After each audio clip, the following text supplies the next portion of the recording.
Doctor Who custom action figure video. Today I'm going to be looking at a bit of a 7th Doctor theme. My Ace custom, which you all saw in the 10 Doctors right at the very end. And this is a bit of a work in progress, actually. The 7th Doctor, solemn headed with his hat, which I'll be using in my 7th Doctor stories next year. To begin with, just a little update for you. 8th Doctor videos are coming this Saturday. The trailer was released last week, and part 1 of War Times will begin on Saturday.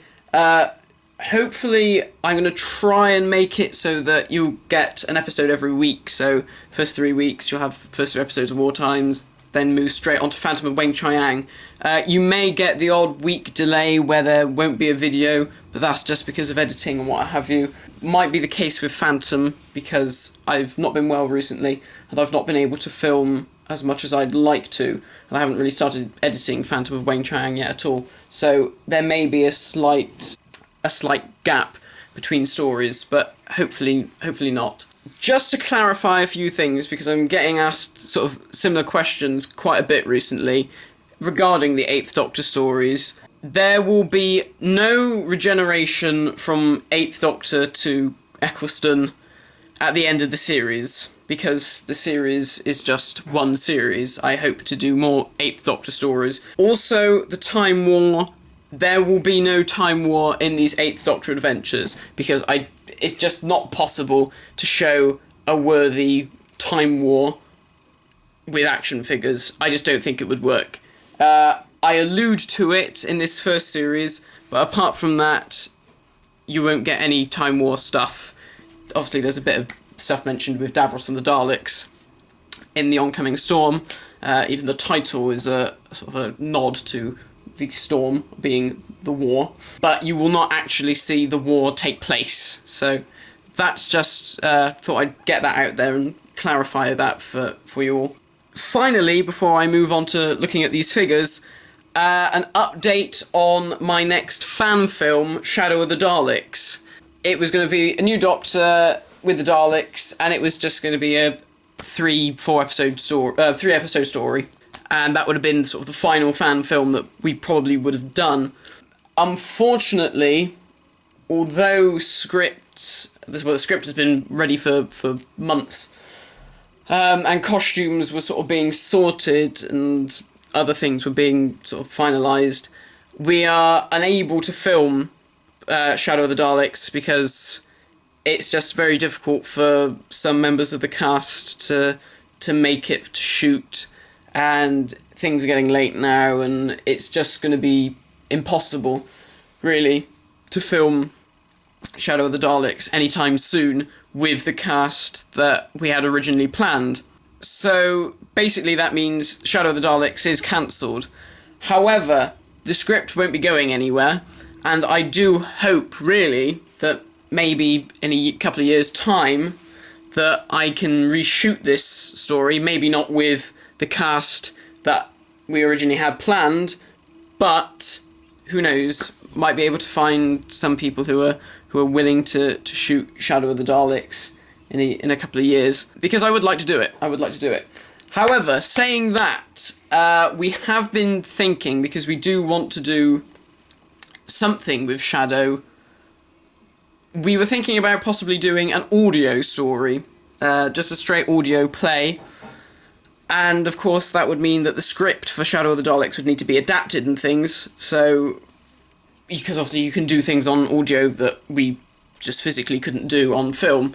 So it's an idea that we're really thinking of going with, but I wanted to make sure that this is something that you guys would want to listen to, because obviously I know that not all people like audio. I'm just putting it out there to say, would people be interested in us doing a few audio plays? We would do Shadow of the Daleks as an audio play, which would differ from the actual live-action version, which may come or it may not do. And then hopefully, if you do like Shadow of the Daleks as an audio and it does reasonably well, then that also opens the possibilities of doing maybe another audio play or two, because there's not all that hassle of getting people together repeatedly to do shoots and things and costumes and all that kind of stuff. It's the joy of just all being a vocal performance. So please leave a comment below, or PM me, or leave a comment on my channel saying yay or nay to Shadow of the Daleks as an audio story, because that means I can then get on to editing the script and changing it, because I've got some nice ideas that I'd like to do with it now, because we can do it. So yes, basically yay or nay to audio stories of Shadow of the Daleks, and then obviously the animations are carrying on. So that's that. So 8th Doctor series, no Time War, no regenerations, Shadow of the Daleks. The film isn't happening, but would you like to hear an audiobook version of the script, which we can all do? And yeah, so just leave a comment below. So now I'm going to go on to the main feature of this video, which is of course the Ace and 7th Doctor customs. So I'll move Sylve out the way for now and take a look at Ace. Ace is a primeval figure, that professor woman. She wears the green outfit. I don't know, I don't watch the programme. The figure that I've chosen to do was Ace from Survival, because she doesn't wear skirts or anything. It's all just quite a simple one to do. So if I just zoom in slightly into Ace, there.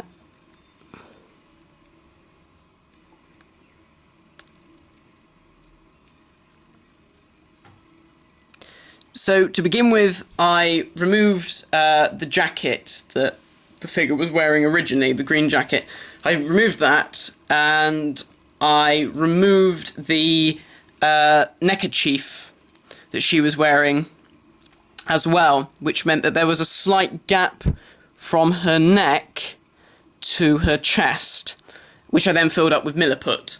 And it was okay, because it didn't sort of cause too much problems, and it filled in quite nicely.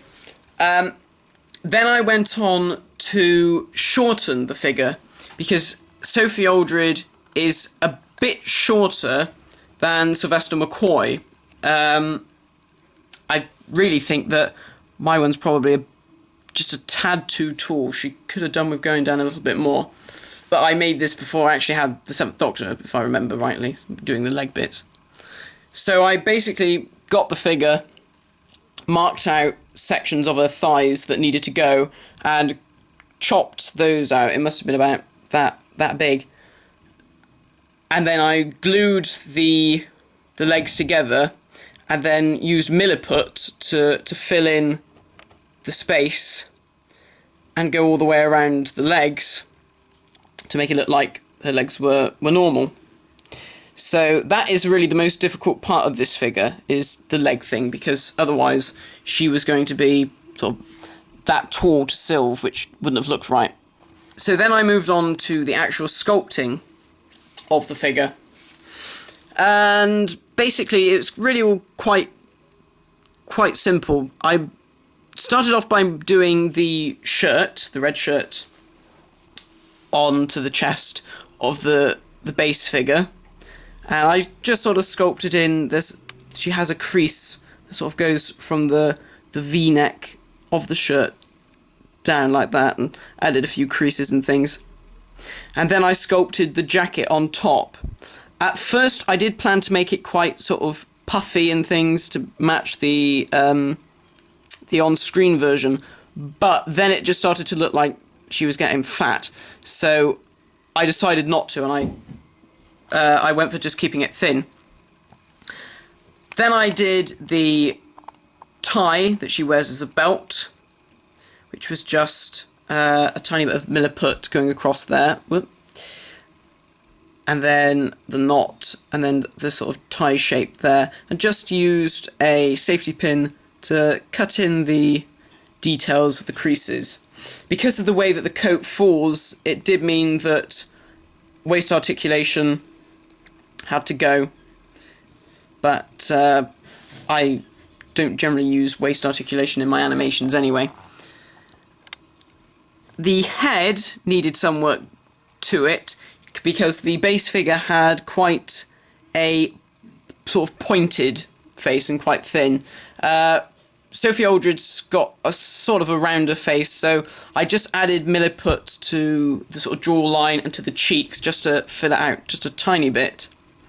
I then added Milliput to the front of her hair, just a tad, just to make the hair fall across her face more. She already had a bit there anyway. And then I had added more across here to have the hair curling up, and put the thing in her hair, and then sculpted the ponytail so that it just sort of fell back and around the neck, so it wasn't going to snap off or anything. And then that was basically it for the sculpting side of things. And it was just the painting wise was quite simple, because most of the figure is just black because of the coat and the trousers and everything. And of course the main problem with this figure is the badges.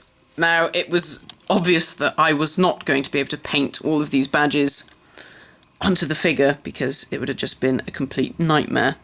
So I went online and went onto Gallifrey Base and looked at the costume breakdowns, and the wonderful people on there in the cosplaying section started to do work on an Ace jacket, and they had lots of images of all the different badges and where they go. And so I basically went onto there and just tried to source some of the images of the badges and things, and resized them, cut them out, and just glued them onto the figure. And I think it works rather nicely. It's a lot easier than painting them on. But I did paint on a few different little badges. As you can see, the red star at the top. And so, yeah, that was basically it for Ace. And she'll be used in my 7th Doctor stories, The Destroyer of Worlds, which is the first one, which is set during season 25. She'll also be in Golgotha, which is set during season, 27, really, I suppose you could say. It's set after Survival. And I also went on to make some little cans of Nitro 9 out of Milliput.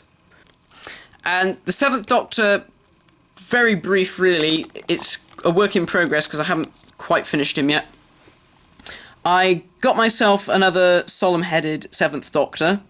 I boiled and popped the hat off the smiley-faced brown jacket 7th Doctor that came with the TARDIS. That came off really easily, and there was no damage to the paint, thankfully. So it means you can just swap it on and off really easily. If I just pull that off, it's been stuck on with blue tack at the moment because things need to be painted. I milliputted a very bad form of a peg just to give it some sort of balance on his head, the hat. And it does kind of fit quite nicely, but when you stick it on properly, it'll look good. So the only things that I need to do to this is paint over the back of the hair, because that was all chopped off when I sawed the top of his head off. Basically, it was just sawing it off like that. So, thank you for watching these quick videos, guys. I'm not sure what my next custom will be, actually, after this. I'm hoping, really, if I can, to next do a Tegan and hopefully a Turlo for my next 5th Doctor story. But there's lots of rumours now that Character Options or Underground Toys will be releasing companions. I don't know how true they are. And please, like I said, leave a comment below about Shadow of the Daleks. Would you like to see Shadow of the Daleks as an audio play now that the film will no longer be possible? So, thanks for watching, guys, and I shall see you next time.